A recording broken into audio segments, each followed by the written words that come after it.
আমি কিভাবে আমার ফলোয়ার্স বাড়ালাম জানতে চান আপনারা? জানতে হলে আমার সাথেই থাকুন। আর বেশি বেশি ফলোয়ার্স বাড়লে ফেসবুক এমনিতে আপনাকে রিচ এঙ্গেজমেন্ট দিয়ে দিবে, রিচ দিবে আপনার ভিডিওতে। তাহলে চলুন আগে আমি আমার রান্নাটা শেষ করে নিই, তারপর আপনাদেরকে জানাচ্ছি। এদিকে আমি মুরগির রোস্ট করে নেব, আজকে পোলাও রান্না করব।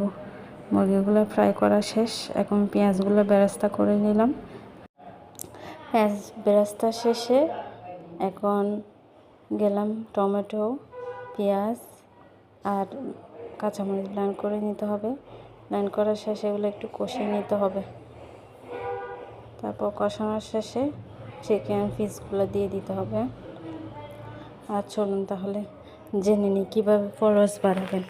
ফলোয়ার্স বাড়াতে হলে আপনাকে আপনার সামনে যে ভিডিওগুলো আসবে সেগুলো অবশ্যই ফেসবুক পাঠাবে। ফেসবুকের নিয়ম অনুযায়ী আপনাকে ওই ভিডিওগুলো দেখতে হবে, বেশি বেশি কমেন্ট করতে হবে, রিপ্লাই কমেন্ট করতে হবে। এতে কি হবে, আপনার ভিডিওগুলো রিচ পাবে, এঙ্গেজমেন্ট বাড়বে আপনার। আর রিচ আর এঙ্গেজমেন্ট বাড়লে ফেসবুক এমনিতে আপনাকে ইনকাম দিয়ে দিবে। আর এদিকে আমি মুরগির রোস্টগুলো দেখেন ফ্রাই করে দিয়ে দিলাম, কত সুন্দর। আর বেশি বেশি